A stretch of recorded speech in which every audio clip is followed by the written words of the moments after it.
Obboleeyyan keenya har'aatiin haala yerootiin wal qabatee hariiroo qabsoo Oromoo keessattuu yeroo ammaa kana kallattii garaagaraatiin godhamaa jiruu fi saboota birootiin wal qabatee wantoota baay'eetu deemaa jiru. Hayyoonni Oromoo kallattii garaagaraatiin hayyoota saboota biroo wajjin marii iddoo garaagaraatti fi mata dureewwan garaagaraatti irratti gaggeessaa jiru. Kuni gama mootummaatii fi deeggartoota mootummaatiin waan baay'ee irraa dubbatamaa jira. Dubbiin gama mootummaatii fi deeggartoota mootummaatiin ka'ee deemaa jiru kun immoo hawaasa bal'aa Oromoo gidduutti shakkii fi gaaffii hedduu kaasee jira waan ta'eef dhimma kanarratti yaada hayyoota Oromoo qabadhee dhiyaachuudhaaf dirqamee keessummoota godhadhe. Kanaan wal qabatee waan baay'ee kaasna. Dhimmi ijoon keenya kana haa ta'u malee waan baay'ee irratti mari'anna. Hanga xumuraatti akka nufan turtan affeerra keenya. Keessummoonni kiyyaa irraa obbo Jawaar Mahammadii fi Piroofeesar Isqeel Gabbisaati. Yeroo keessaniif galatooma baga nagaan dhuftan. Magaan nuu eede. Ayyee egaa waan baay'ee irratti haasofna har'a akkuma mata duree irratti argisiisnu hariiroo Oromoo fi saboota biroo ce'umsaaf jedhu irrattidha kan akka mari'annu nu dirqe. Egaa wantoota baay'eedha kan adeemaa jiru. Mee kanatti osoo hin darbiin dura garuu waan guddaa tokkotu natti mul'ate. Jawaar Mahammadis dabalatee sosochiin hayyootaa keessattuu walitti dhufanii dubbachuun kuni gama Oromoo gidduuttis hayyoota saboota biroo wajjinis dubbachuun kun eegalame asii. Siyaasni biyyattii daayinaamikiin isaa jijjiiramee jira. Waan baay'eetu irraa dubbatamaa jira. Waan baay'eetu mul'ata. Namoonni jedhan baay'eetu jiru. Siyaasa biyyattii yeroo ammaa kana keessattuu eegalu dubbachuun kun eegalame asii wantoonni biyyattii keessatti dhufee jira jettanii isin amantan yookiin immoo gulaalliidhuma yookiin immoo calalliidhuma siyaasa qabsoo keessatti wantoota deemaa jiran kana akkamitti gamaggamtu maaltu jijjiirame dhufe jettaniitidha lafa keessu walumaa galatti ammatti haalli siyaasa biyyattii yeroo ammaa kana maal fakkaata jechuudha kana wal qabateera. Obbo Jawaar irraa kaanu. Galatoomi egaa sochiin baatilee dabran kana keessa godhamaa jiru siyaasa biyyattii bakka Abiy barbaadurraa jijjiiruu danda'amee jira. Abiy siyaasa gadi buuse dhukkee keessa gabbuusetti siyaasa tapha ijoollee godhe wanni godhamuu amma taasifame siyaasni kan nama guddaa akka ta'u godhe. Political discourse takka siyaasa kan inni siyaasa uleef wal dhiituu godhe gara siyaasa sammuutitti ol guddisuun danda'amee jira. Siyaasa chirichaarota irraa gara siyaasa jumlaatitti ol kaasuun danda'amee jira. Siyaasa biyyattii hawaasummaadhaan, diinagdeedhaan, sabootaan, amantaadhaan cicciruu sanirraa gara siyaasa waloomaatitti jijjiiruun danda'amee jira jechuudha. Waliigalatti siyaasa biyyattii sadarkaa fi tooftaa isaan ittiin taphachuu barbaadan jalaa jijjiiramee jira. Waggoota darbeef afaan qawweetiin fi tooftaa adda addaatiin fayyadamuudhaan namni baay'eenis tarii nagaaf carraan haa kennamu waan jedhamee waan callifamee tureef siyaasni Itoophiyaa sadarkaa biyyitti taphatamaa ture. Sadarkaa kaadreetti taphatamaa ture, sadarkaa ijoolleetti taphatamaa ture jechuudha. Amma Itoophiyaan sadarkaa nama guddaa, sadarkaa siyaasa hayyootaatti, sadarkaa siyaasa ijaarsa biyyaatitti, sadarkaa siyaasa beekumsa irratti hundaa'etti, xiinxala beekumsaaf saayinsawaa ta'e irratti ol kaatee jirti jechuudha. Kanaaf the political game has been changed. Okay, dansa egaa gaaffii dhuma kanaan gama keessanitti dhufa Profeesar. Siyaasa biyyattii wayita obbo Jawaar Faantiidhaa jiranis eegisaan baanis waggoota 6-7 darban kanaa fi dhiyeenyaan hordofaa turtanii tibba kana waan baay'eetu jijjiiramee siyaasni biyyattii kallattii tokkotti hordofee jira akkuma obbo Jawaar jedhan kanaan yaada kanarratti walii galtuu ilaalchi keessan immoo maalidha gama keessanii? Siyaasni egaa obbo Jawaar jedhu ergi ammas dhiyoo kanatti sochiin ammatti sila jette sochiin Oromoo keessattis Oromoodhaa alattis uummata Itoophiyaa baay'ee gidduutti akkasumas humnoota siyaasaa Itoophiyaa keessaatii shoora qaban gidduutti dubbatamaa jiraachuunsaa ifaadha. Isa kana maaltu godhe yoo jedhame yoo yaadatte waggaa 6-7 dura mootummichi hin tuqamu ka jedhu Itoophiyaa hundarraati jedhamte tuqamuun irra hin jiru mootummaan kun mootummaa ce'umsaati maquma isaayyuu ta'uun irra hin jiru jedhamee walaloodhaanis sirbaanis mootummaan kun faarsamaa ture. Yoo achirraati waan kaase yoo laalte har'a laftan jiru waliigaltee waan irratti waan qabdu. Mootummichi erga aangootti ol bahe akka mootummaatti nagaa eegsisuudhaaf hin dandeenye tajaajila mootummaan uummataati kennuudhaa danda'u hin dandeenye ofiisaayyuu finturee magaalatti galeera akka kaleessa waan obbo Jawaar maxxansa tokko argutti immoo mootummaa naannoo asfaaltii ta'eera jechuudha. Akkas ta'eera jedhamee waan dubbatamee fi namuu argeera jechuudha. Waan kanaan dura afaaniin dubbattu hin ta'u biyya kanaafis Oromoodhaafis hin ta'u biyya kanaafis hin ta'u naannoo Afrikaatiifis hin ta'u naannoon Afrikaa gaanfa Afrikaa sun immoo addunyaa irratti dhiibbaa guddaa waan fiduudhaaf danda'u ka ta'u miti wanni inni hojjetu hundumtuu waan badiidha waan jedhamaa ture sana afaaniin kan dubbatamaa ture amma ijaan argameera jechuudha. Hojii mataa isaatiin jechuudha. Waan asii ol kaasuu isaa sana kaasaa ijoollee ta'uunsa hafee akka biyyattiin rakkoo cimaa keessa galaa jirtu waanuma hojii isaatiin mul'isee fi tajaajilas akka mootummaatti kennuu waan dadhabee fi biyya eeguu dadhabee daangaa biyyaa eeguu dadhabee humni ka'eetii harka mootummaa irraa ba'eetii harka namoota abbaa barbaade keessatti galeetii bakkuma bakkatti mootummaan xixinnoon ijaaramtee jirti jechuudha. Sababa kanaatii fi mootummicha namni dhagahu hin jiru. Mootummichi dhagahamuu dhiidee namni kan biraa dhaggeeffatu danda'e barbaadeera jechuudha. Cahumsa barbaade. Waan fooyyee qabutti cahuu waan barbaadeefiti haala kanaatis wanta hojjetamu biyya keessaas wanta hojjetamu dhageettii argachuu jalqabee jijjiirama eegalee jira. Qarqararra gahee jira. Jijjiiramni sirna bilxiginnaa irraatiitii eegaleera jedhamuudhaaf baate qophiinsaa sammuu namaa keessatti akka ta'e irra geenyeera jechuudha. Kanatu natti mul'ata. Tole dansaa egaa waanuma kanarratti bal'isnee bal'ichaa haasa'achaa deemna. Wantoonni baay'een nuti gama gamanaaf kaasnu waan baay'ee haala siyaasa yeroo ammaa kana deemaa jiru irratti kan xiyyeeffatan ta'u. Egaatti kana wal qabatee hariiroon Oromoon waloo isaatiif walitti dhufee dubbachaa ture. Oromoo gidduutti onnee uumee gara mootummaatiin immoo rakkoo guddaa uumaa akka ture, shakkii guddaa uumaa akka ture, akkasumas maqaa baay'een moggaafamaa akka ture beekamaadha. Tibba kana immoo hayyoota saboota biroo wajjin ta'anii mari'achuun walitti dhufanii ibsa baasuun waa'ee dhimmaati irratti nu ilaallata jechuun suni gara mootummaatiin yaaddoo guddaa uumee kallattii garaagaraatiin maqaan baay'een itti mogga'aa akka turedha kan argaa turre tibba kana. Maal ture wanti adeemaa ture suni obbo Jawaar Sinirraatiin ka'a wanti adeemaa ture suni mataan isaa maalidha inni wantoota ittiin dhufna mootummaan maaliif akkasitti wanti sana itti dhufna maal ture wanti isin gaggeessitan suni walumaa galatti hariiroon saboota biroo wajjin yookiin hayyoota saboota biroo wajjin gootan suni maalidha meechirraa kan. Erga sirni ammaa kun aangootti ol bahee kaasee tooftaan guddaan isaan ittiin milkaa'an tokko saboota walitti buusuudha. Sabboonummaa Oromootiif qabsoo qeerrootti fayyadamanii aangootti erga ol bahan booda maqaa Itoophiyaatiin uummata Amaaraa qabatanii Oromoo rukutanii warra Tigrees irratti zoora banan. Kana kan ittiin milkaa'an keessaa tokko hayyoonni saboota keessaa bahan hoogganoonni siyaasaa saboota kana keessaa bahan waliin mari'achuu dalga waliin mari'achuu akka hin dandeenye tooftaa adda addaatiin fayyadamuun adda jechaa turanii. Dhumarra garuu hunda madeessee hunda dhiitee hunda ciniinee namni biyya san keessa jiru, sabni biyya san keessa jiru, qaamni hawaasaa biyya san keessa jiru hundinuu dabareedhaan miidhamaa sirna kanaa ta'ee namni hundi sadarkaa amma irra jiru kanatti sirnichaan miidhamuu qofa osoo hin ta'in sirnichi biyyas qabatee saboota hunda uummattoota hundas qabatee baduudha. Badee balleessuurra akka jiru waan hubateef kana jalaa of baraaruudhaaf biyya ofiitii fi saba ofii uummata ofii balaa kana jalaa baraaruudhaaf waliin mari'achuun ilaafilameedhaan waliin ilaaluun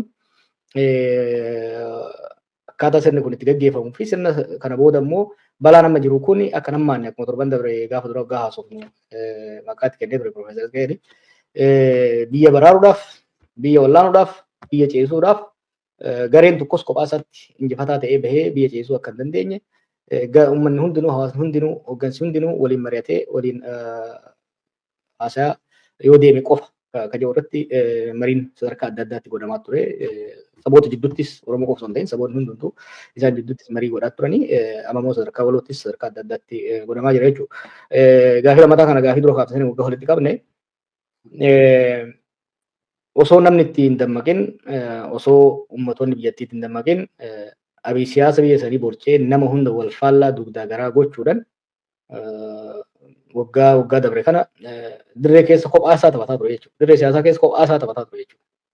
Amma garuu saboonni fi hayyoonni Oromoos saboonnis waliin haasa'uu waliin falachuu odeeffannoo wal jijjiiruu fakkeenya wanni odeeffannoon baay'een kennee dabre sun jijjiiramni fide laafaan ta'e hin taane beeki. Kanaaf shira isaa kanatti baratuudhaan namoonni maal godhee depoliticize godhee Itoophiyaa political discourse ajjeese.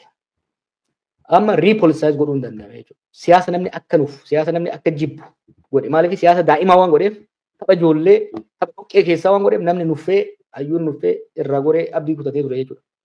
Amma garuu siyaasa beekumsa irratti hundaa'e, siyaasa nagaa irratti hundaa'e, siyaasa wal hubannoo irratti hundaa'e, siyaasa dhugaa irratti hundaa'e, siyaasa guyyaa guyyaan deemaa baala danfisaa nyaadhaa jedhurraa gara biyya akkamitti guddata, cabe akkamitti fayya, ummatoota gidduutti yeroo akkamitti jiraachuu qaba kan jedhu siyaasa sammuu fiduudhaan yeroo ammatti abii kan waggoota dabre keessa taphattoota hunda wal nyaachisee kan miila cabsee kan biyyaa baasee siyaasa keessaa baasee ture san kophaa dirree keessa fiigaa ture sun har'a beenchii irra taa'aa jira jechuudha. Beenchii irra taa'ee argaa jechaa jira torban hin dhufe.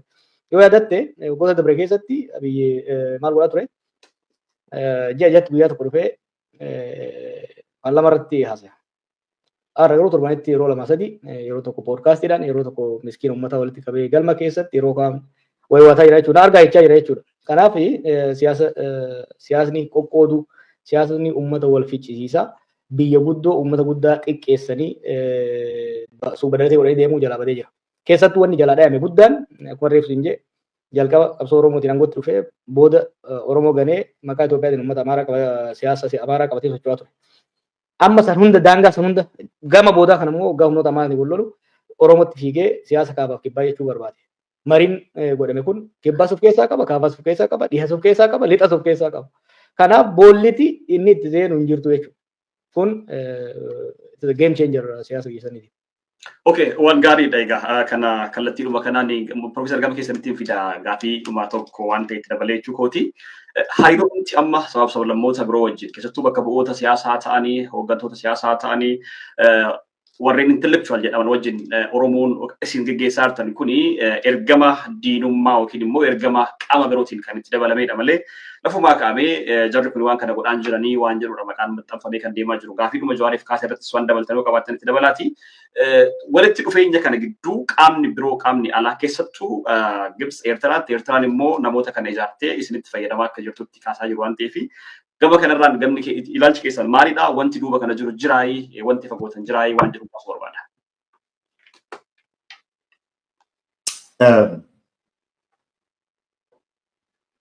Imee gara sanatti tun deemine waan sila Jawaar jedhe lafa qabachiisee biraa dabarru tokkoffaa siyaasni biyya Itoophiyaa keessaa waa'ee siyaasa waan haasofnuu fi siyaasa hojii ijoollee, siyaasa tapha ijoollee gochuu duwwaa osoo hin taane bara bilisiginnaa kana keessa siyaasni waanuma afaan qawwee duwwaa ta'ee ture tokko. Waanumti hallee walitti haasoftee mari'attee ilaameedhaan wanta itti furmaatatti laattu hin jiru ture.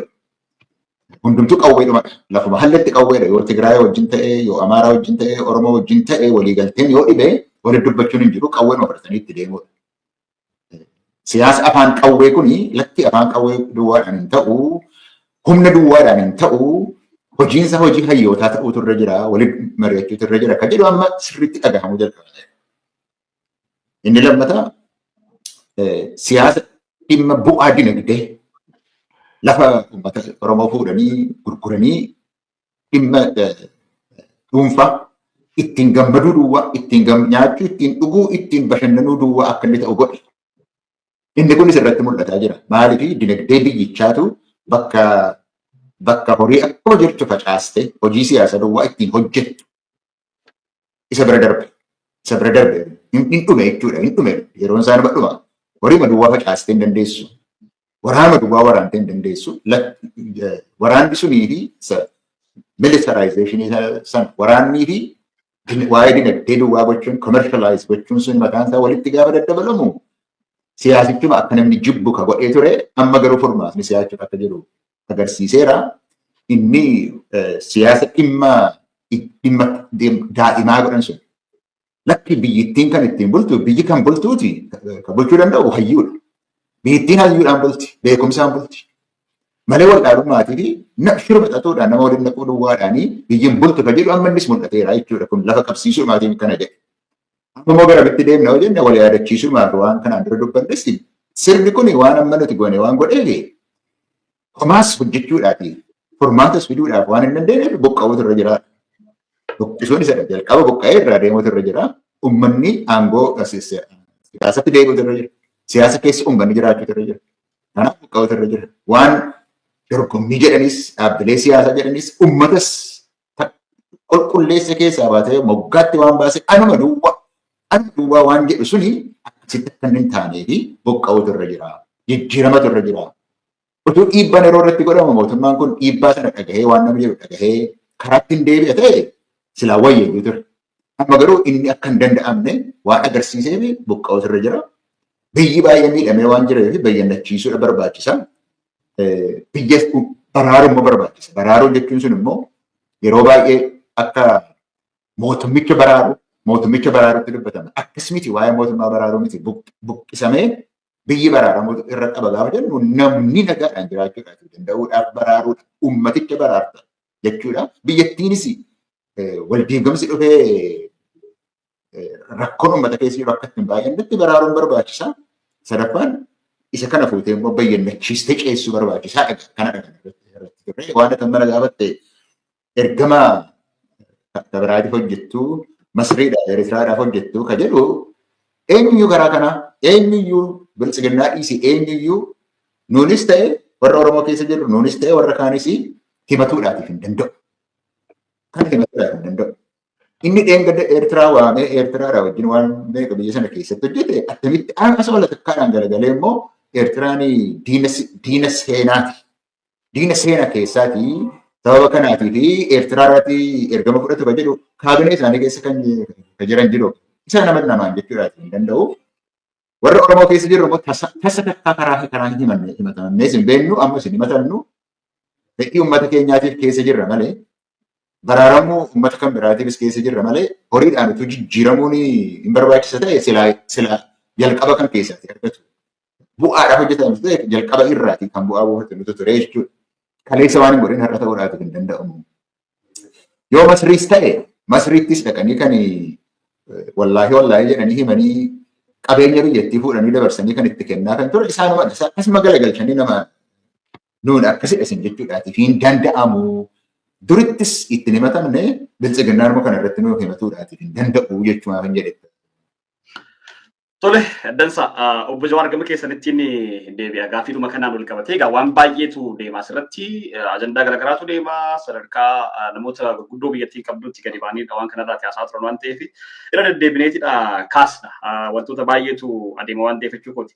Mee ergama qaama birootu duuba jiraa waan jedhu kana sirriitti kaasuun barbaada. Ispeeshaalii maqaan kee yeroo baay'ee waan kanaan wal qabatee Gibsiin namoota ergattee isaaf Gibsiidhaaf dalagaa durillee wayituma mootummaa Ihaadeegillee wanti kun deemaa ture. Ammas jarri kun deebisanii kanumadha kan kaasaa jiran. Ergamni mootummaa biroo qaama sadaffaa duuba jiraayii waan kana duuba maalidha dhaamsi keessatti? Yaada taa'ila marami birri jooniyaadhaan Ijipti irraa fudhata yoo soo jiru jooniyyaa ufifnee ariine. Kunis otuma waa'ee birri Gibsi haasa'u birgoonee dhabama isa goona kun baay'ee waan nama yaaddessuu miti. Amma fakkeenya akka fakkeenya kan kaasan gurbaa naam jedhamu kan naam dallagan wajjin mari'atan isatu warra Eertiraa wajjin hariiroo qabaa jedhaniit iddoo waggaa isa arge. Dhugaadha. Naamni warra Eertiraa wajjin hariiroo qabaachaa ture Gimboo Sabaatti ture. Gimboo Sabaatti Eertiraa ture. Gaswaat. Hoogganaan Gimboo Sabaatti kan yeroo sana Eertiraa ture eenyu ture? Biraanuu Naggaa ture. Biraanuu Naggaa ministeera barnootaatiin. Kanaafi kuni waan maxxanuu danda'u miti.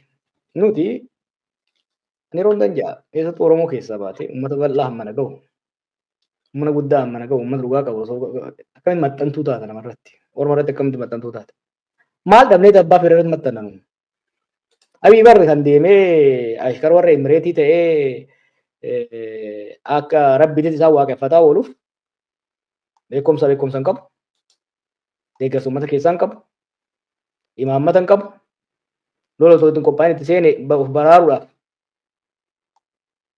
Aangoo isaas biyyattis dabarsee kan warra Imireetiin gurgureef beekumsa waan hin qabneef hundeerra dhaabatu waan hin qabneef uummata isa abdatuu fi uummata isa deeggaru waan hin qabneef maxxantuu ta'e. Jawaar maal barbaadee maxxantuu ta'a? Gaafa qeerroo yoo taate dhibbaa dhibbatti ofirratti hirkattummaa beekumsa leechalloo dhiiga Oromootiin jijjiirama finne. Arras taanas irratti hirkattummaa uummata biyya keenyatiin leechalloo beekumsa hayyoota biyya keenyatiin jijjiirama finna. Jijjiirama sanis itti abboomne biyya baraarre biyya wal'aanne biyya ceesifne. Kana convictionii qabna jechuudha. Ofitti amannaa, uummata keenyatti amannaa, jijjiiramni ergaa biyya alaatiin, beekumsa biyya alaatiin, qabeenya biyya alaatiin, imaammata biyya alaatiin dhufu bu'aan isaa kan biyya alaa ta'a malee kan uummata saniin ta'u. Kana immoo qabatamaan Abiy irratti agarre. Qabatamaan erga aangootti dhufee keessattuu lola Tigraay waggaa seenu guutuutti maxxantuu waan ta'eef har'a imaammata walabaa kamiyyuu imaammata dinagdee haa taatu, imaammata nageenyaa haa taatu, imaammata siyaasaa kan Itoophiyaa dhiisi, imaammata siyaasaa Abiy, imaammata dinagdee Abiy, imaammata nageenyaa Abiy kan mataa ofii tolfachuu hin dandeenye. Abudaab irraa itti bilbilamee kan itaa ba'i seeni jedhama jechuudha. Maaliif? Idaa nyaate. Maaliif idaa nyaate? Uummata ofii irratti aangoo qabatee borumtaa isaa uummata ofiitiin. Leenoo politiksii isaa konstituensii. Konstituensii isaa garee konstituensii ofii ajjeese. Uummata ofii irra gaafa lola seenu achirraa of baraaruudhaaf idaa seenee jechuudha. Harree idaa ta'ee jechuudha. Kanaaf ormi akka feetti isa fe'ama. Anis ta'ee warri wajjin jirru siyaasa irratti hin dhalanne. Gaafa biyyi wayyaaneen fe'attu nuti wayyaanee gateetti uummata keenyatti irraa buusuudhaaf qabeenya uummata keenyatti dhugaa uummata keenyaa qabanne beekumsa hayyoota ati agartu kanuma sirrii irra taa'u kanaan kan biraatiin miti. Araba na biratti agarte bara qeerroo moo faranjii na biratti agarte. Kanuma isaan xiqqeessuudhaaf barbaadan. Baay'ee waraqoon isaanii eessaa dhufas fakkaate. Ijoollee ta'ee barreeffama keelloo fi diimaa warra ofiidoo tokko ture ijoollee ta'ee probably 14-5 jiran fakkaate. Hayyoonni gurguddoon madda dhiphummaati. Dureeyyiin gurguddoon madda hiyyummaati. Anti intellectualismiin bara san warri wayyaanii mataa isaan keessatti habaqaale ideoloojii prosperity jedhamu kanaan immoo keessatti guddatee beekumsaa fi hiyyootaaf contempt jibba akka horatan godhe jechuudha. Kanaaf isaan warra beekumsa hin qabne, isaan warra dhugaa hin qabne, isaan warra uummata of biraa hin qabnetu maxxantuu biyya alaati malee nuti maxxantuu biyya alaa waan taanuuf hin qabnu. Dhugaa uummata keenyaa qabanne beekumsa rabbi nuu kenne kan barnootaan gabbifanne kan muuxannoodhaan wayyeeffanne kan arri itti baafne kana fayyadamneet biyya keenyaa fi saba keenyaa fi tajaajila. Kanaaf idaan nurra hin jiru jechuudha wanni namarra nu maxxansu. Dansa egaa mee dandeebi'a gaafiidhuma kanaan wal qabatee keessattuu waa'ee hidha abbayyaatiin wal qabatee maqaan kee ni ka'a waan ta'eef waa'ee hidha abbayyaatiin wal qabatee akkasuma wantoonni ati kana dura barreessitees dokumantiiwwan jiran tokko qabadheen jiraarraa fi yeroo sanarra maal dhaabbattee barreessite kan jedhudha. Profeesar gama keessanitti hin deebi'a. Namoonni amma ta'anii isaan wajjin mari'achaa jiran kuni Oromoodhuma biratti iyyuu warreen biyyummaa Oromiyaa yookiin immoo naannummaa Oromiyaa hin beeknu jedhan magaalaa guddittii Oromootu iyyuu hin beeknu jedhanii waakkatan Oromummaadhaa akka yakkaatti ilaalanidha. Namoota kana wajjin ta'anii mari'achuun isaanii of tuffachiisuu yookiin immoo of xiqqeessuudha. Carraa Oromoodhaa dabarsanii jara kanaa kennuudha.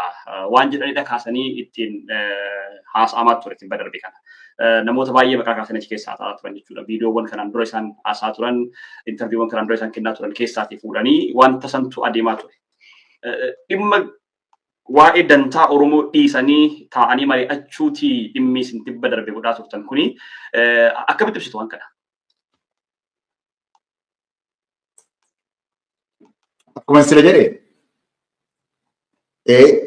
yoo nama wajjin diina yoo ta'e diina wajjin teessee mari'atte yoo taate lolatti deemu sirra jira qawwee qabatte. Diina yoo ta'e isin jechuudha. Diina taanaan wajjin mari'atte yoo dhugaa qabate dhugaa keetti qabattu anis kan koon qabadhaa jetta. Akkasittiin deemu sirra jira.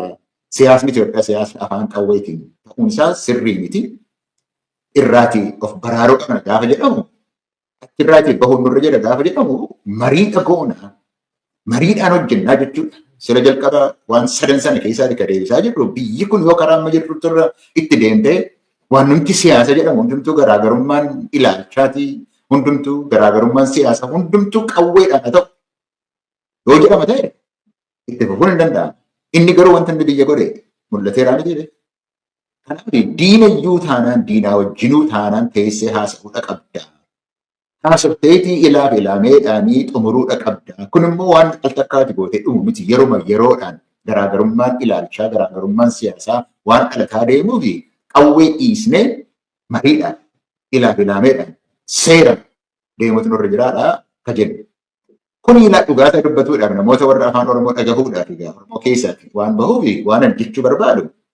Nuti uummanni Oromoo seenaadhaanis siyaasaanis seeraanis akkas gochuun sabaaf sablammoota haa ta'u diinotas iyyuu haa ta'u wajjin haasa'uudha qabnaadha. Maaliif yoo jette seenaan Oromoo ummata gara biraa moggeessuu irratti of keessa ari'uu irratti of keessa qulqulluu irratti kan hundaa'e miti. Seenaan Oromoo ofitti qabu hammachuu oromsiisuu irratti kan hundaa'e. Seenaa Oromooti kun aadaa Oromooti sirna gadaati. Siyaasni Oromoos siyaasa dhiyoo kana baasofne isa yeroo durii yoo dhiibne siyaasni Oromoos adda durummaadhaan egaa siyaasni sagantaan siyaasaa kan inni bahe dhaaba'uudhaan natti fakkaata. Gaafa waggaa 40-50 dura. Gaafa sana iyyuu taanaan akka namoonni kan biraan diinonni Oromoo afaan nu kaa'anii nullee akka fudhannu godhan miti. Irrumaa gargar baanee sabootaa fi ummatoota kan biraa irraati addaan baanee nuti qulqulloofnee dhaabanna kan jedhu sagantaa sana keessa iyyuu hin jiru ture. Sagantaa sana keessattuu kan jedhu sabootaaf sablammoota naannoo Itoophiyaa keessa jiranii wajjin yoo walii gallee wal qabannee wal qixxummaadhaan jiraachuu dandeenya kan jedhudha. Waa'een Oromoo kuni waa'ee hammachuuti malee nuti hangafa la warra kibba keessa jiru keessaati guddaadha nuti. Seenaas qabna, seeraas qabna, waan Oromoon dhabe hin jiru. Beekumsas qabna, waan Oromoon dhabe hin jiru. Akka sodaattuu ta'uu nurra hin jiru. Gara bal'annee akka guddina keenyaatti adda durummaa agarsiisutu nurra jira. Kanatu siyaasa keenya ture jechuudha duris. Siyaasni keenya kana ture kan Oromoo hammachuu, mari'achuu, diina immoo ofitti qabu. Ergiitii mo'atte booda kuni waan siyaasa Oromoo keessa turedha duriyyuu jechuudhaaf hin jedhe.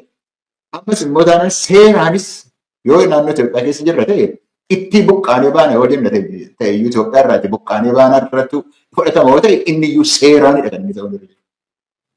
Seeraan deemna malee sagalee uummataatiin deemna malee namatti nuti hin dubbannu jechuudhaan deemuu hin dandeenyu jechuu kooti. Kanaaf seenaadhaanis sagantaadhaanis sagantaa siyaasaatiinis siyaasaanis akkasumas seeraanis kun dirqama keenyadha. Kun immoo of danda'uu keenya of amanuu keenya irraatiiti. Of amanuu danda'uu keenya irraati waan maddudha malee dadhabbii irraati waan maddu miti. Kanarratti waan Oromoon jedhu tokkotu jira. Ishee kana jedheetan irraa dhaaba. Keessoo keenya tun jabeeffatinii hariiroo saboota kan biraatiif uummata kan biraa wajjin maaliif walitti finnaa? Keessoo keenya amma ergi bilisiginnaan dhufeetiitii laaffisaa dhufe malee Oromoon waggaa jaha duras keessoon isaa jabaadha ture. Uummata tokko ta'uusaa, uummata afaan tokkoo, uummata gadaa tokkoo, uummata aadaa tokkoo ta'uusaa beekee siyaasa addunyaan illee itti dinqisiifatan siyaasa qeerroo, qabsoo qeerroo keessatti tokkummaa isaa agarsiisee ture. Amma bilisiginnaa dhufee waan nu diige irratti isa dhiisnee raawwanneeti keessoo keenya sirriidha. Waan bilisiginnaan diige sana waliin deebisuu hojjechuun irra jira immoo ittuma jirra. Sabaaf sablammoota kan biraa wajjin hariiroo uumuun barbaachisaa miti kan jedhu garuu Oromoo miti kan akka jechuun irra jiru. Oromoon warri siyaasaan akkuma Oromoo galma tokko qabna jedhanii akka hangafatti uummata hangafatti ilaallatanii ofitti qabuu keenya eeggataadha jiru. Warri Oromoodhaa wajjin immoo dorgommii qabanis amma gara Oromooti ilaala. Yoo amma jijjiiramni dhufuudhaaf adeema ta'e waan maqaa keenya maqaa uummata Oromootiin bilisiginnaan hojjete badii bilisiginnaan hojjete sanas kan sirreessuu danda'u Oromoo. Jijjiirama amma jiruudhaaf dhufuudhaa deemu kan deemsisus Oromoo. Itti gaafatamatu nurra jiraa siin jechuudhaaf hin jedhu. Itti gaafatama nurra jiraa akka saba guddaa akka siyaasa bilchina qabutti akka aadaa fi gadaa akkasii nama qabutti kana gochuun dirqama keenyadha. Waan irraa baqannu qabnu waan irraatiin of baraarru hin qabnu yoo of beenna ta'e ofitti amanna yoo ta'e kun gochuun waan nurra jirudha kan jedhuun yaada qaba. Tole galatooma Profeesar Jawaar kanuma wal qabatee gaafiin isiniif kaasu egaa siyaasa Oromoodhaa gara birootti dabarsanii kennanii kan jedhu kanarratti akka itti dabaltanii barbaada. Namoota maqaa dhahanii viidiyoo darbe kaasanii waan baay'eetirra haasa'an. Waa'ee Abbaayittiin wal qabsiisanii akkan akkasitanii barbaada. Gaafii lama isinii kaasa waan ta'eef jechuudha. Waa'ee Abbaayii wal qabatee eebbi hidha guddicha Abbaayii amma eebbarra jira waan ta'eef gara eebbatti deemaa jirra waan ta'eef kunis akka milkoofne akkuma duratti jedhee warra Gibsii wal qabatee maalii wal qabatee waan jedhu sanaa fi warroon kana wajji walii galanii gaafii Oromootis lafa kaa'anii jiru. Ergamni isaanii akka biyyaatti immoo qaban intrastii dhuma biyyaa eeguurra osoo hin taane intrastii biyyoota biroo eeguudhaatti kan ce'anii waan jedhu kaasu waan ta'eef barreeffamoota kee waggaa 7-8 dura waggaa hedduu dura sana dura iyyuu hin taanatti fakkaate hundoo godhe kana na sirreessita asirratti kan mul'atu kana barruulee Awurambaa Taayims irratti kanatti kenniteedha kuni egaa kuni bara hedduu dura 2003 natti fakkaata. Egaati kanaan wal qabatee wanti adeemaa jiru waa'ee dhaabbayyaatiin wal qabatee wantoonni ka'aa jiranii fi adeemamaa jiran akkamitti ibsitaati? Kana asumarratti illee gaafii kana si daawwati. Gaafii duraas waggaa deemne ofatti amantummaan qaban self confidence waan hin qabneef waan akkana odeessan. Ni dhugaa Oromoo beekna, seenaa Oromoo beekna, siyaasa Oromoo beekna, akeeka qabsoo Oromoo beekna.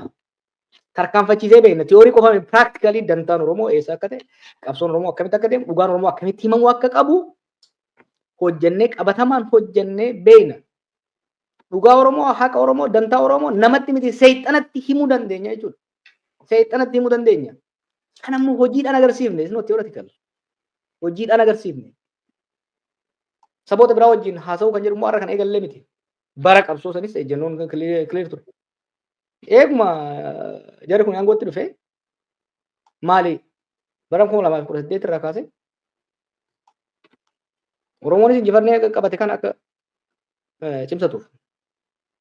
Bara Oromoon aangootti dhufe kun badiin ajjechaan cunqursaan saamichi sirnoota dabree akkan dhufne. Expectation hawwiin saboonni biraa Oromoo irraa qaban. Oromoon uummata saba gadaati. Uummata dhugaati, uummata finnaati. Gadaan demokraasii, nagaan sustainable peace, finni sustainable development. Biyya kanaaf ni dabartii adeetti nu eegaa turan. Uummanni biyya keenyas, uummanni ollaatis, uummanni addunyaatis. Kana gochuudhaaf ammoo Oromoo jidduuttis mariin godhamuu qaba ilaameedhaan. Saboota biraa wajjin mariin godhamuu qaba jennee irra deddeebi'aa turre. Kan godhaa turre moo turre? This is on the record. Oromoo keessatti gaaddisa waan jedhamu ijaarre.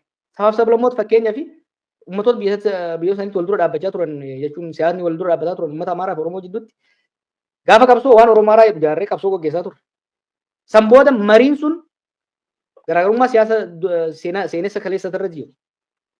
Garaagarummaa hawwiif mul'ata gara fuulduraa jiru irratti walitti dhiphisuudhaaf kan jedhu kan gameessa qabsoo Oromoo Bolee Joolaa taatiin hoogganamu anis kan keessa jiru Isqeel kan keessa jiru marii qopheessine marii san 2018 hanga 2020 irraa gaggeessaa turretti kan Kashal saya bitur. Saboota ollaa keenyaa uummata keenyatti wajjin cunqurfamaa turan. Kan sini san dura walitti buuse uummata Somaalee wajjin, uummata Adaarii wajjin, Hararii wajjin, Kibba wajjin marii babal'aa gogoonee uummata keenya keessatti fi uummata biraa wajjin walhubannaan akka uumamu hojii guddaa hojjennee jechuudha. Kanaaf waan irra eegallee miti. Erga ni dhaabee booda dubbiin faannoo kun fincilli naannoo Amaaraa kun osoo hin dhufin qondaalota waraanaa, qondaalota tikaa, qondaalota siyaasaa yeroo adda addaatti arguudhaan dubbiin kun gara wal waraansaatti akka hin deemne jennee marii Oromoo fi Amaaraa eegalamu ministeera nageenyaa isaanii jalatti. Alamuu Simee jira, Abdinaal Fiira kan inni jiru. Abiyyi hayyamsiisanii mariin eegalame. Mariin sun hoggaa Oromoo fi Amaarri waliin mari'ate dubbiin tun osoo wal waraansi naannoo Amaaraa kun hin ka'in namni wal fixuu eegalin beekti. Jidduudhaan seenee dhaabee jechuudha. No marii maali? Yoo san immoo walooma jedhee kan sirba tokko jira bara. Waloomni bu'urri siyaasa Oromoo walooma. Biyyi waliin ijaarama. Walooma jechuun biyyi waliin ijaarama. Manni tokkoyyuu kophaa. Andu'aalam na fakkaate kan waan san sirba Andu'aalam. Walooma isa fundamental of Oromo politics. Waloomni bu'ura foundationii gaaxxii siyaasa Oromooti jechuudha. Walooma jechuun maali? Waliin maleen tolan. Mana tokko yoo qabaatte haga fedhii yoo bareede ibiddoo jalaa dhaame ollarraa fudhatta. Yoo galaanis dhufe yoo ibiddi si qabate ollas irraa dhaamsa. Kanaaf Oromoon duris nan cunqurfame nan dhiitame malee ollaa wajjin hin jiraadhu hin jenne ollaa wajjin hin mareedhu hin jenne. Kanaaf wanni godhaa jirru waan Oromoos fayyadu waan saba biraas fayyadudha. Baay'ee akkanumaan kijiban malee gaafa siyaasatti ol geenyus jalli waliin taanii odoo dubbii Oromoon fidii jedhan. Gaafa achitti ol geenyu nu balaaleffatu. Gaafa Oromoo qofa ol ga'us hin balaaleffatu. Gaafa Oromoon saba biraa wajjin ol ga'us hin balaaleffatu. Maaliif isaan Oromoos gosaaf gandaan. baddaa lagaan qilcatti adda qoqqoodanii wal afaan buusanii saamanii ajjeesanii bulchuu barbaadu. Oromoo immoo saba biraa ittiin akkuma agartaa lama daangaa gama Somaalee waggaa 7 nagaa argate waliin buusanii Oromoo jidduutti sooshaal miidiyaa fayyadamanii walitti waccisiisa. Amaara wajjin walitti buusuudhaaf humna ofii ijaaranii yaalii adda addaa godhaa jiran jechuudha. Wanni isaan wacanii wanni isaan lolanii maali? Bakka isaan ibidda itti qabsiisaa jiran kana ibidda san jalaa dhaamsaa jirra ummatoota biraa wajjin marachaa. Bakka isaan ibidda itti qabsiisuudhaaf qophaayaa jiran bishaan dursinee dura rabnee akka ibiddi hin qabanne godhaa jirra jechuudha. Beek warri isaan guddisee isaa xinnaa jedhu jechaa ture. Qalbiin wajjin.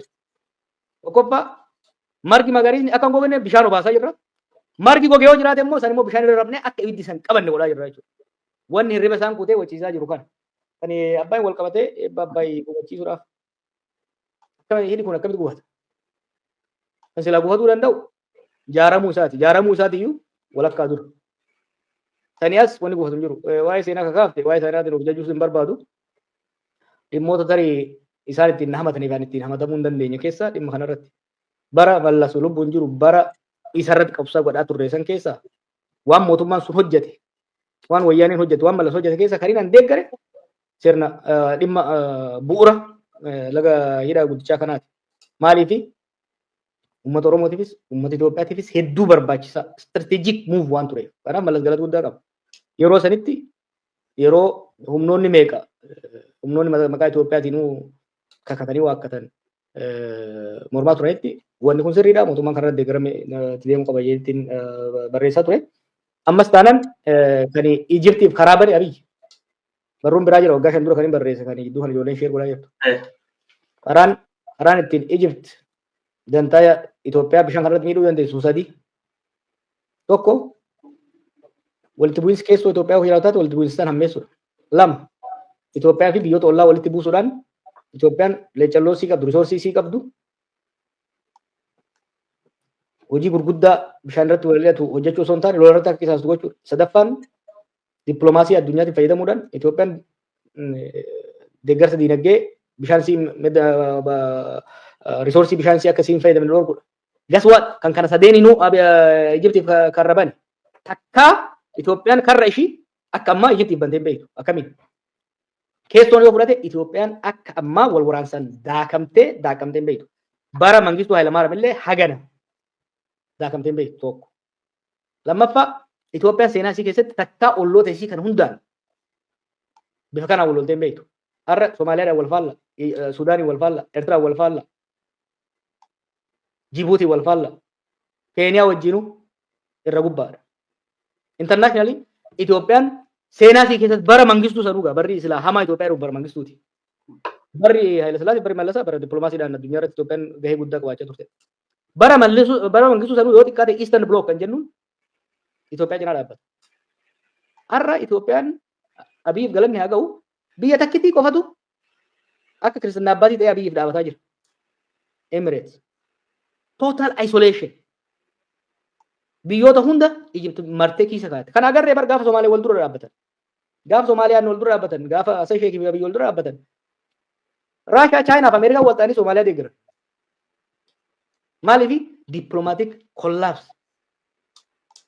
Ankara state biyya turte fuudhee Paraaya state jijjiire.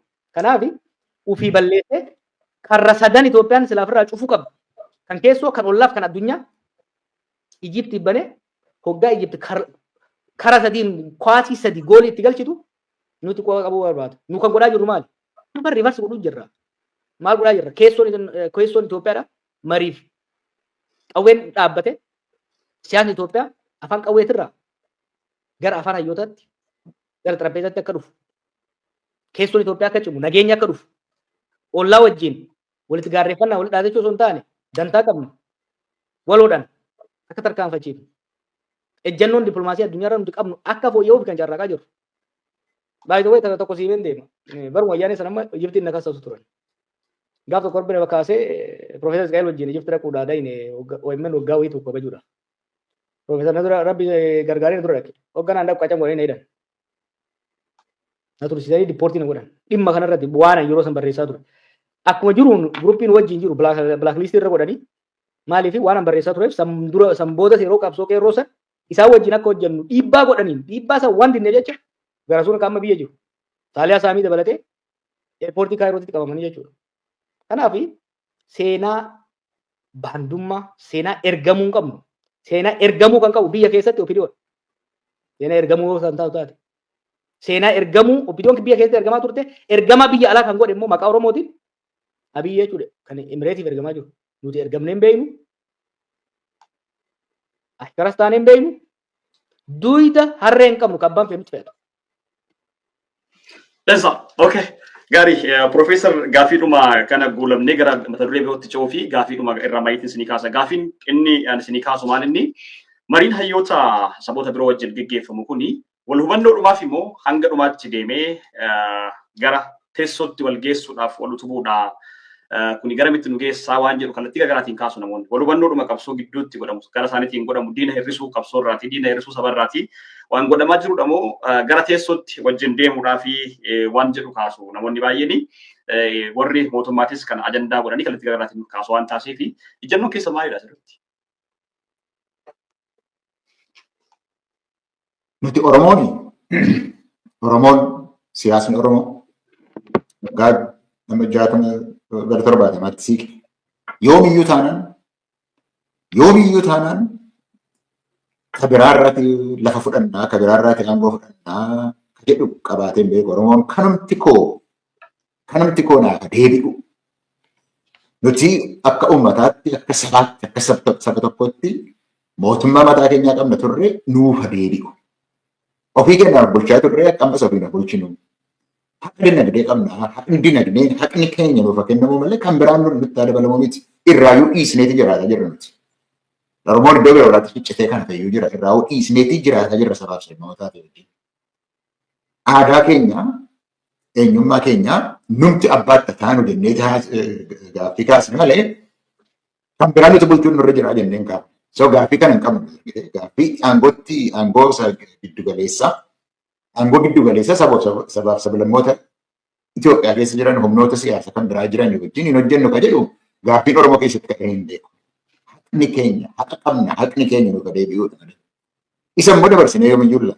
Yoo kana namni shakku jiraate isa dabarsinee kan biraatti laannee ittiin kaane haqa abbootiin keenya gurra keenyatti nutti himan san dhiifnee haqa nutis waggaa kurna nama darbe kana keessatti haqa Oromootii jennee galgalaa ganamaa irratti qabsaa'aa turre isa dhiisaniitii kan biraatti kennu yoo jedhe namni yaada ta'e ilaalaas hin jiru jechuudha. Kanaaf dhiibbaadhaaf hin kaane. Doomineeshiniidhaafis hin kaane. Akkas gochuudhaaf sirna Oromoo kan biraa irratti ijaaruudhaafis hin kaane sinumaayyuu. Jalqabaayyuu akkasitti hin kaane qabsoon Oromoo. Isa kan keenya qabanna. Isaaf immoo foormulaan jira ture. Naannoo keenya ofumaan of bulchinaa.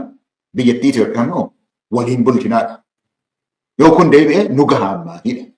Kana hundumaa irratti immoo kan qabsoo kana irratti murtiitti kennu wanti nuti taanu keessatti kan murtiitti kennu uummata Oromooti. Sababa kanaatiif isaan dabarsanii kennuudhaatiif adeemu warra gara biraatti isaaniin aangessuudhaaf adeemu kan jedhu yoo biltsiginnaan jedhe malee Oromoo keessatti namni sammuu qabu waan nuti keessa ture ilaalaa ture jechuudhaatiif hin danda'u kan jedhu dhagaa deebii kan hin sii deebisuu barbaadu isa amma waa'ee Abbayyaa kaafte waan itti sii dabaluun qabu. Tokko waan amma Jawaar kaase waa'ee Ijipti sanadha. Gaafa duraa sirriidha. Ani seeneetan inni qabamee ture gaafa sana. Waa'ee baqattoota achi jirta miti. Achi ture. Mana turte miti maarree biyya sana turte ooti. Gaafa lammata ani deebi'u lammata waa'ee baqattootaatiif biyya sanatti deebi'u gaafa jedhu eerpoortiitti na qabanii sa'aatii 14 na hidhan. Eerpoortiitti sa'aatii 14. Sa'aatiin 14 akka kana natti dheeratee hin beeku naani jireenya koo keessatti. Sa'aatiin 14 na hidhanii waan turaniif siin jechuudhaatiif hin jedhu warri Ijipti. Warri Masrii. Akkasittiin nuti keessa dabarre malee utuu harka kennanii ittiin waa nyaachuudhaatiif ta'e utuu haqaaf hojjennanii ta'e carraansa xiqqaa hin turre jechuudhaaf hin jedhu. Lammata immoo waan lammataa immoo kana hubatuu nama qaban inni. Yoo waa'ee Abbayyaa haasa'uudhaa ta'e Abbayyaa lamatu jira miti inni gurraacha fi inni adiitu jira miti. Abbayyaa isa gurraacha jedhamu sana keessatti Abbayyaa isa jennu isa kaan maqaa kan biraa qaba. Bishaan suni bishaan achi keessa dhufu Masriif isa ta'u Sudaaniif isa ta'u kan Itoophiyaa keessaatii ba'u bishaan suni harki 86 Oromiyaa keessaa ba'a. Harki 86 Gaabbus, Angar, Dhidheessa, Gudar, Mogor Oromiyaa keessaa ba'a. Otoo uummata kan biraatii fi nama yaadnu mitituu ta'e, otoo kan biraatii yaadnutu ta'e kan hir'isa. Inni adiinis jira. Birbir, Gabba, Soor, Jiiloo, Jamaa, Oboo isaan kunis achitti galchu. Bishaan achitti namni kun hundumtuu Oromiyaa keessaa ba'a. Utuu nuuf ta'e Oromoo duwwaa itti gaafatama hin qabnu naannoo sana irratti. Somalee hin qabnu. Uummata naannoo sanaatiif hin qabnu. Uummata naannoo sanaa amma Ijiptii fi iyyuu itti gaafatama hin qabnu jennee nama yaadnu utuu taane utuu namoota siyaasa xixinnoo duwwaa hojjetu utuu hin taane siyaasa Oromoo keessaa kan baane utuu hin taane ta'e maallu godha? Maal jedhu sana jaraan isaan sinnuuf sana warran maqaasii dheerratti utuutii godhanneeti nuu wayyata. Hin jennu garuu warra akkasii miti bara. Siyaasa akkasii keessaa warra baane miti. Uummata haqa qabu wajjin haqa isaanii qabaanne nutis haqa keenya qabaanne haqaan seeraan dheeraan warra bullu. Maaliif Oromoota waan taaneef? Oromoota waan taaneef. Oromoon akkasii isa kaanuu baatee isa kaanuu qabatee ofiisaa haqa isaa qabatee haqa uummata kan biraas eegee kan jiraatudha. Achi keessa waan muramneef akkasitti warra jiraannudha malee warra nu duwwaan nyaanne inni kaan habadu kan jedhu don'a miti nuti jechuu hin jedhe uummata akkasii keessaa baane miti. Tole dansa gaaffii birootti dabarra gaa mata dureewwan kana kallattii garaagaraatiin kaasnee asiin geenye dhimmoota kallattii garaagaraatiin adeemaa jiran keessaa dhimma ijoo ta'ee tibba kana kan adeemaa jiru waa'ee deebi'ee ka'uu ajandaa buufata ulaa galaanaati. Buufanni ulaa galaanaa ajandaa guddaa ta'eetidha yeroo dhimma kana keessattuu erga hoogganaan waraanaa olaanaan tokko dhimma kana gadi bahee dubbatee booda ajandaa guddaa ta'eetidha ka'ee jira. Maalirraa haasofnaa jedhanii namoonnis akka hin burjaajoofnee fi viidiyoo sana osoo dhaggeeffanne namoonni hunduu quba qabaatu.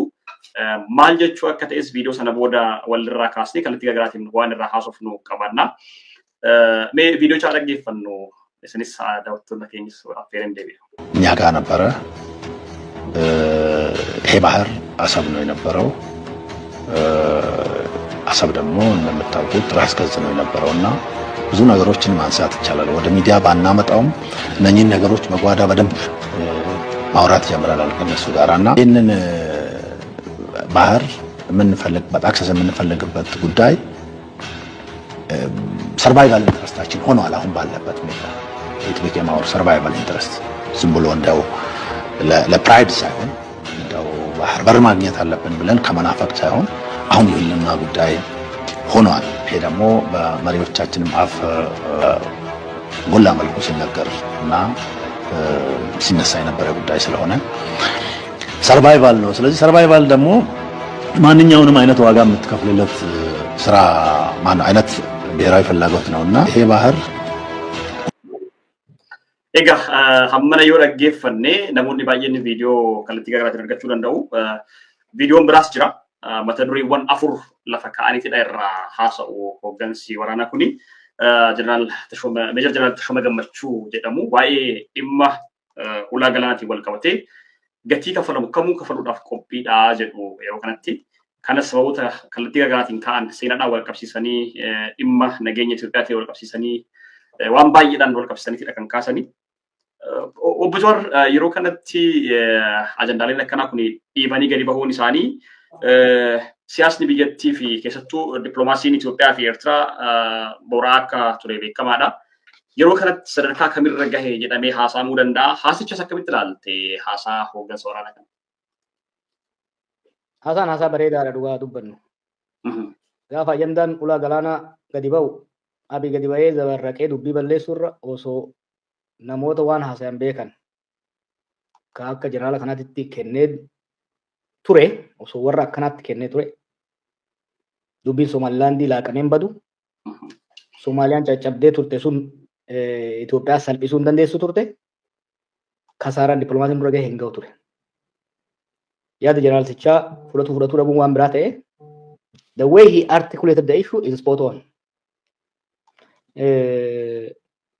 Yoo yaadatte Abiy gaafa jalqaba waa'ee waan kanaa dubbatu haasaa Keeniyaa mufachiise, haasaa Jibuutii mufachiise, haasaa Somaaliyaa mufachiise, haasaa Eertiraa mufachiise godhe. In laaqee artikuleet gochuu dhabe Jeneraalli kun garuu bifa miira tasgabbaa ta'een bifa takka lamaan kaa'ee gaafii Itoophiyaan asabirraa qabdu kaa'e. Kanaaf galateeffatamuu qaba. Sana egaa jennee booda dhimma Itoophiyaan ulaa galaanaa isii barbaachisu dhimmoota lammiilee Itoophiyaa hunda keessatti waliigalteen irra jiru. Naashinaal konsensus irra jiru keessaa dhimma ulaa galaanaa dhimmoota lama. Dhimma dantaa laga mormor takka Abbayyaa irraa qabnu, dhimma barbaachisummaa ulaa galaanaa dhimmoota lammiileen biyya kanaa irratti walii galan. Gaafiin jiru gaafiin kun yoomii fi haala kam keessatti ka'uu qaba? Hawwii qabna. Hawwii qabdu hunda bakka maratti naasoftu. Intala takka yoo jaalatte, naan malti yoo jette, dura hin dalagatta. Gootaraa guuttatta. Karaa ishee qindiif qaraa tokko goota. Warri baddaa sanii walillee gootan naf fakkaate. Malee akkuma intaluma akkuma agarteen aabboo kan ishee natti buutin jettuun. Feasibility and timing. Yeroon akkaataan gaafiin itti ka'e waa hedduu balleesse akkaataa Abiy gaafii kanatti kaase. Amma jeneraal kun seenaa, seera, loojik bu'uureffatee gaafii dhiyeesse. Abiy garuu bifa seenaas faallessuun, bifa amansiisuun osoo hin ta'in bifa ummatoota biraa, ummatoota ollaa keenyaa baaraksuuf, dammaqsuuf, aarsuuf, dallansiisuun kan kaase jechuudha. Ammatti Itoophiyaan ulaa galaanaa gama sadiin arganna. Dippiloomaasii, diinagdee, waraana. Dippiloomaasii, diinagdee, waraanaan arganna.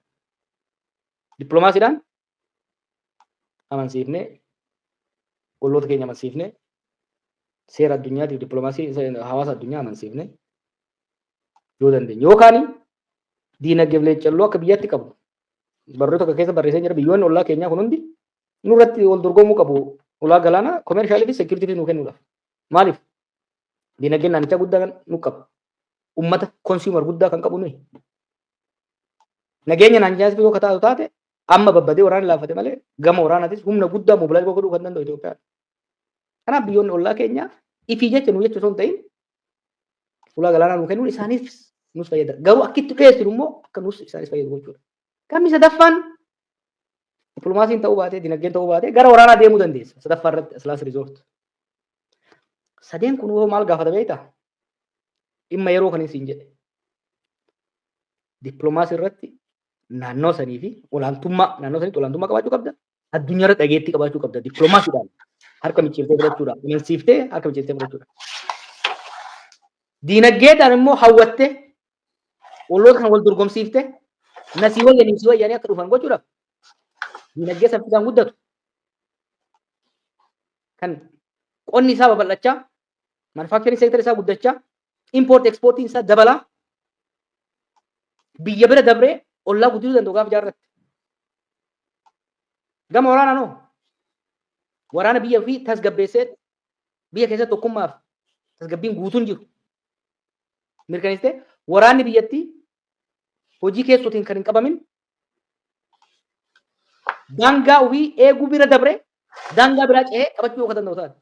Maaf kana jaa fakkeenya ammaa biyya namoota itti tosoof tokko sadarkaa wallaala Abiy bara kasaaraa inni nu galchu. Maal haasaa fakkeenyaaf yaajiba Abiy gaafii cimaa waan na gaafatee si dheeresse. Abiy waan Puutiin Kiraayimiyaa irratti godhe haasa. Kiraayimiyaa barre Abiy wanni Puutiin Kiraayimiyaa irratti kan tarkaanfii fudhate aangoo qabatee waggaa 20 booda. Maaliif? Soobeet hedduu laaffattee turte. Soobeetiin diigamtee Raashiyaan hedduu laaffatu turte. Achirraa deebisee siyaasaa Raashiyaa dhuunfatee security intelligence military Raashiyaa deebisee ijaaree dippiloomaasii Raashiyaa sadarkaa addunyaatti sadarkaa olaanaatti deebisee keessoo fi ala utubaa fi dagalee Raashiyaa erga cimsee booda keessoo tasgabbeessee dhuunfatee addunyaa irratti dhageettii fi influensi irraa keerra guddate booda gara kiraayimiyaa kan ce'e.